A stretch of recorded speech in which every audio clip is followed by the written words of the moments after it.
ദൈവതിരുനാമത്തിന് മഹത്വം ഉണ്ടാകുമാറാകട്ടെ. ഇങ്ങനെ ഒരു കഥ ഞാൻ വായിച്ചു കേട്ടിട്ടുണ്ട്.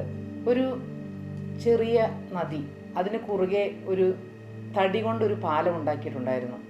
അതിൽ കൂടിയായിരുന്നു ആളുകൾ അക്കരയ്ക്കും ഇക്കരയ്ക്കും കടന്നു പോകുന്നത്. ഒരാൾക്ക് മാത്രം കടന്നു പോകാവുന്നതായ ഒരു ചെറിയ തടിപ്പാലം.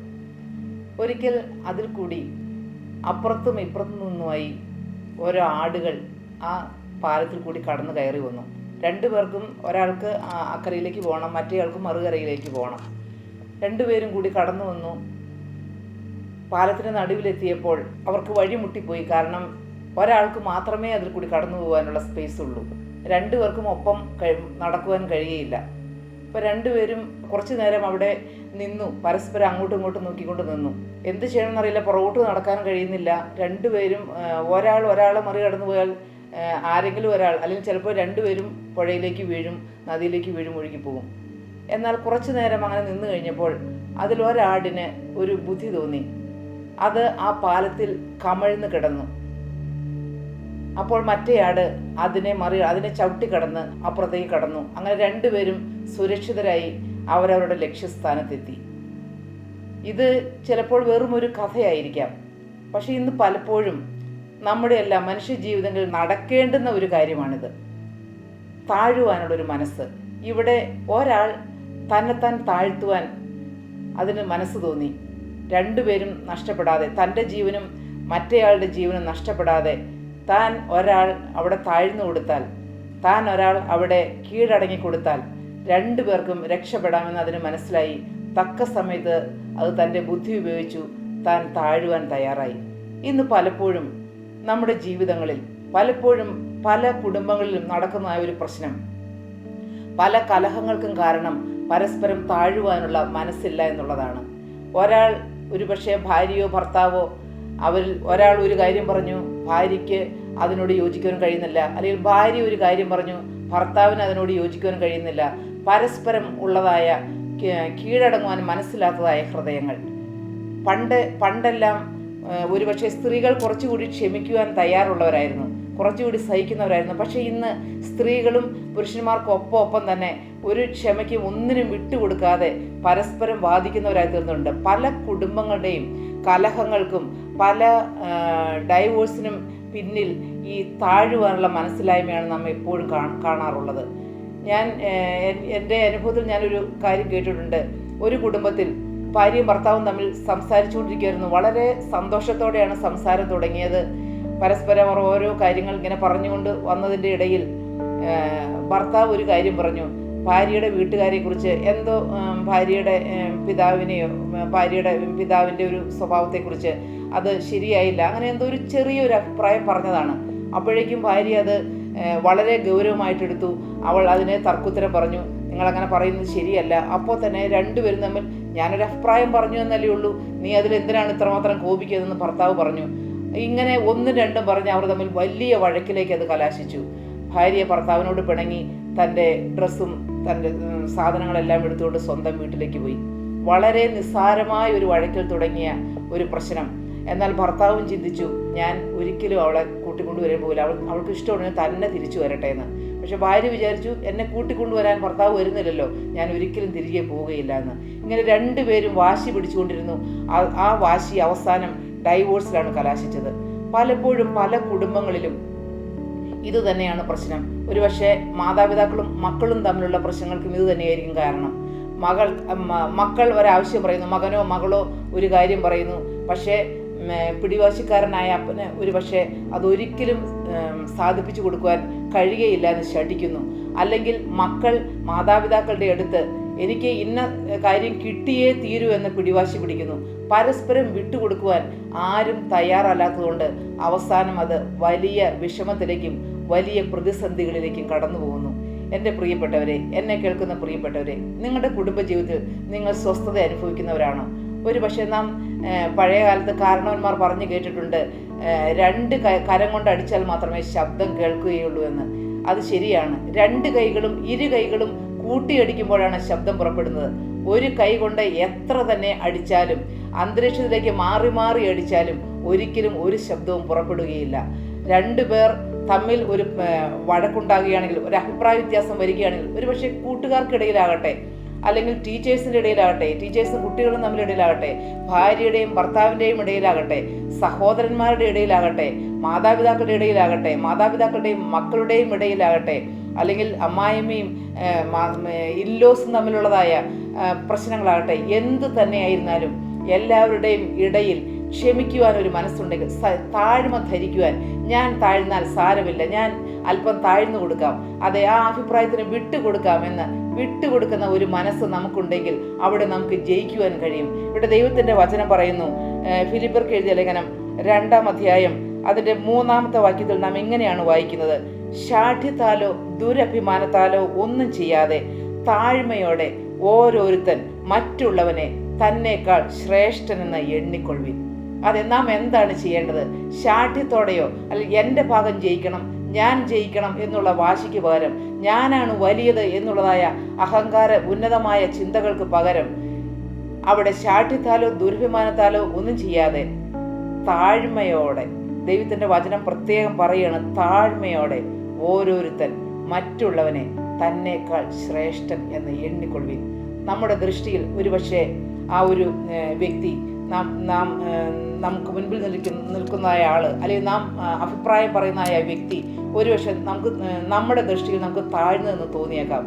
പക്ഷേ ദൈവസന്നിധിയിൽ ഓരോ ആത്മാവിൻ്റെയും വില സകല ലോകത്തെക്കാളും വിലയേറിയതാണ്. കർത്താവിന് എല്ലാ ആത്മാക്കളും ഓരോ വ്യക്തിയും പ്രിയപ്പെട്ടതാണ്. കർത്താവിൻ്റെ സന്നിധിയിലേക്ക് കടന്നു വരുമ്പോൾ എൻ്റെയും, ഞാൻ വിചാരിക്കുന്ന ആ വ്യക്തിയുടെയും, അല്ല ഈ ലോകത്തിലെ ഏതൊരു മനുഷ്യനായിരുന്നാലും ആ വ്യക്തിയുടെ ആത്മാവിന് കർത്താവ് സ്വന്തം ജീവരക്തം തന്നെയാണ് മറുവിലയായി ഊറ്റിക്കൊടുത്തത്. കർത്താവായ യേശുക്രിസ്തുവിന്റെ തിരുരക്തം കൊടുത്താണ് കർത്താവ് ഓരോരുത്തരെയും വിലയ്ക്ക് വാങ്ങിയത്. എല്ലാവരുടെയും പാപങ്ങൾക്ക് പരിഹാരമായിട്ടാണ് നമ്മുടെ കർത്താവ് ക്രൂശിന്മേൽ കയറിയത്.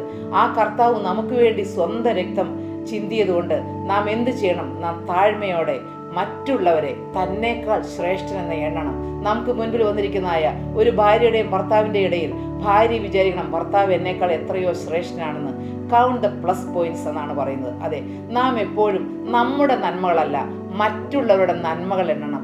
ആ വ്യക്തിയെ മുന്നിലേക്ക് കൊണ്ടുവന്നിട്ട് ഒരുപക്ഷെ നമ്മുടെ ഇടയിലുള്ളതായ, നമ്മുടെ ഉള്ളിലുള്ളതായ ഇഷ്ടക്കുറവുകൾ വെച്ച് പുലർത്തുവാനല്ല, ആ ഇഷ്ടക്കുറവിനെ മാറ്റി നിർത്തിയിട്ട് ആ വ്യക്തിയിലുള്ളതായ നന്മകളെ നാം എണ്ണി എണ്ണി പറയണം. ദൈവസ്ഥലത്തിൽ ഇരുന്നു കൊണ്ട്, അതെ, ആ വ്യക്തിയിലുള്ളതായ നല്ല സ്വഭാവങ്ങൾ, ആ വ്യക്തിയിലുള്ളതായ കരുതുന്ന മനോഭാവങ്ങൾ, ആ വ്യക്തിയിലുള്ളതായ സ്നേഹത്തിൻ്റെ ഇടപെടലുകൾ, ആ വ്യക്തിക്കുള്ളതായ ക്ഷമിക്കുവാനുള്ളതായ കഴിവുകൾ, ഇങ്ങനെ ആ വ്യക്തിക്കുള്ളതായ ഗുണങ്ങൾ.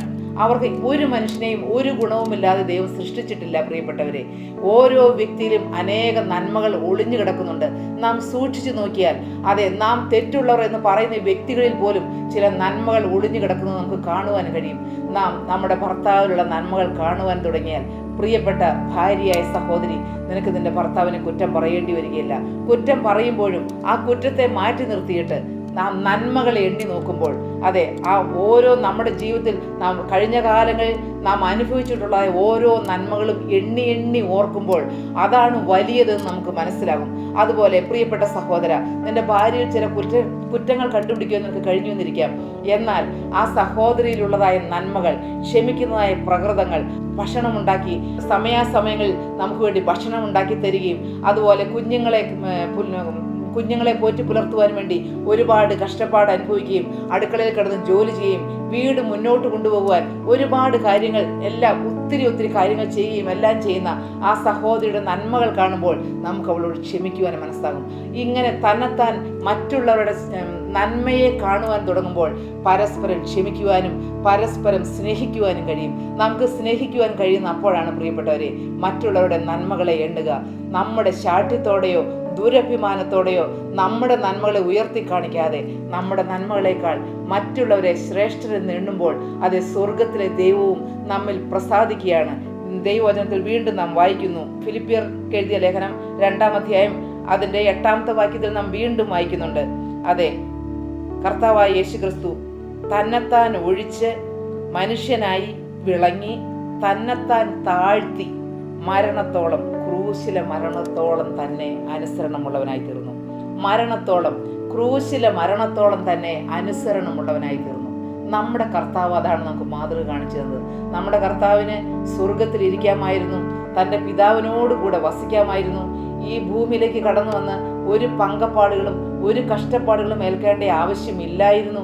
അവൻ ഈ ഭൂലോകത്തിന്റെ ഈ സർവ്വചരാചരത്തിന്റെയും സൃഷ്ടാവായ ദൈവമാണ്. നമ്മുടെ കർത്താവ് നമുക്ക് വേണ്ടിയിട്ടാണ് തിരുരക്തം, തൻ്റെ പരിശുദ്ധ രക്തം കാൽവറി ക്രൂശിൽ ബലിയായി കൊടുത്തത്. എനിക്ക് വേണ്ടി, നിനക്ക് വേണ്ടി കർത്താവ് തൻ്റെ ചങ്കിലെ ചോര ഊറ്റി കൊടുത്തു. അതെ, കർത്താവിൻ്റെ സ്വർഗീയ മഹത്വം വിട്ട് താണിറങ്ങി ഈ താണ ഭൂമിയിലേക്ക് കടന്നു വന്നു. അവൻ പീഡകൾ സഹിച്ചു, കഷ്ടപ്പാടുകൾ സഹിച്ചു, നിന്ദകൾ സഹിച്ചു, തുപ്പലേറ്റു എനിക്ക് വേണ്ടി. ഈ കർത്താവ് തന്നെത്താൻ താഴ്ത്തിയെങ്കിൽ നമുക്ക് താഴ്ത്തിക്കൂടെയോ പ്രിയപ്പെട്ടവരെ? നമ്മുടെ ജീവിതം ദൈവസന്നിധിയിൽ നമുക്ക് താഴ്ത്താം. അതെ, കർത്താവിൻ്റെ കരങ്ങളിലേക്ക് നമ്മുടെ ജീവിതം ഏൽപ്പിച്ചു കൊടുക്കാം. ഇന്ന് ഈ ഭൂമിയിൽ വെച്ച് നാം താഴ്ന്നു കൊടുക്കുന്നില്ല എങ്കിൽ ഒരിക്കൽ എല്ലാ മുഴങ്കാലും അവന്റെ സന്നിധിയിൽ മടങ്ങുന്നതായ ഒരു ദിവസം വരും. അതെ, കർത്താവായ യേശു ക്രിസ്തു വീണ്ടും വരുമ്പോൾ കർത്താവിന്റെ സന്നിധിയിൽ ആ ന്യായാധിപ സംഘത്തിന്റെ മുൻപിൽ നാം നിൽക്കേണ്ടി വരുന്ന ഒരു ദിവസമുണ്ട്. അന്ന് സകല മുഴങ്കാലും മടങ്ങും. യേശു തന്നെ കർത്താവ് എന്ന് സകല നാവും വിളിച്ചു പറയും. നമ്മുടെ കർത്താവ് വരും, നമ്മെ ചേർക്കുവാൻ വരും. കർത്താവിന്റെ കരങ്ങളിലേക്ക് ജീവിതം കൊടുത്താൽ, കർത്താവിന് വേണ്ടി ജീവിതം സമർപ്പിച്ചാൽ, യേശു ക്രിസ്തുവിനെ രക്ഷകനും നാഥനുമായി ഹൃദയത്തിലേക്ക് സ്വീകരിച്ചാൽ നമുക്ക് അനുഗ്രഹിക്കപ്പെട്ടവരായി തീരുവാൻ കഴിയും. ഇന്ന് നാം നമ്മുടെ കർത്താവിനെ നമ്മുടെ കർത്താവ് എന്ന് ഏറ്റു പറയുന്നുവെങ്കിൽ, ഇന്ന് നാം താഴ്മ ധരിക്കുന്നുവെങ്കിൽ, നമ്മുടെ കുടുംബജീവിതത്തിൽ, നമ്മുടെ മക്കളോടുള്ള ബന്ധത്തിൽ, ഭാര്യാഭർത്തൃ ബന്ധത്തിൽ, മാതാപിതാക്കളോടുള്ള ബന്ധത്തിൽ, സഹോദരി സഹോദരങ്ങൾ തമ്മിലുള്ള ബന്ധത്തിൽ, നാത്തൂന്മാരോടുള്ള ബന്ധത്തിൽ, ഇൻലോസിനോടുള്ള ബന്ധത്തിൽ, അയൽപക്കക്കാരോടുള്ള ബന്ധത്തിൽ, നമ്മുടെ സ്വന്തക്കാരോടുള്ള ബന്ധത്തിൽ, നാം കാണുന്നതായ നമ്മുടെ ചുറ്റുപാടുമുള്ള നമ്മുടെ സമൂഹത്തിൽ നാം താഴ്മ വിതയ്ക്കുന്നവരായി ജീവിച്ചാൽ നമ്മുടെ ജീവിതത്തിലേക്കും കർത്താവ്, താഴ്മ ധരിച്ചവനായ കർത്താവ് എഴുന്നള്ളി വന്ന് നമ്മുടെ ജീവിതത്തെ അനുഗ്രഹപൂർണ്ണമാക്കും. ഹല്ലേലൂയ. കർത്താവായ യേശു ക്രിസ്തു തന്റെ അരികിലേക്ക് നിങ്ങളെ വിളിക്കുന്നു. കർത്താവ് ഒരു നാളിൽ വരും, എന്നെ ചേർക്കുവാൻ കടന്നു വരും. ആ പ്രത്യാശയോടെ ഈ ഗാനത്തിന്റെ ശകലം നമുക്ക് ഏറ്റുപാടാം. ഹല്ലേലൂയ. ഒരു നാളിൽ ഈ കൂടാരം വിട്ടു ഞാൻ എൻ്റെ പ്രിയനോടു ചേർന്നിടുമേ. കണ്ണുനീരെല്ലാം അകന്നിടുമേ. അന്നൻ പ്രിയന്മാർവിൽ ചാരിടുമേ. കാൺമാൻ കൊതിച്ചൊരു സുന്ദര രൂപനെ ഞാൻ കണ്ണോടു കണ്ടിടുമേ. ആനന്ദഗാനങ്ങൾ പാടിടുമേ. അന്നൻ പ്രിയൻ പാദം മുത്തിടുമേ. ഒരു നാളിൽ ഈ കൂടാരം വിട്ടു ഞാൻ എൻ്റെ പ്രിയനോടു ചേർന്നിടുമേ.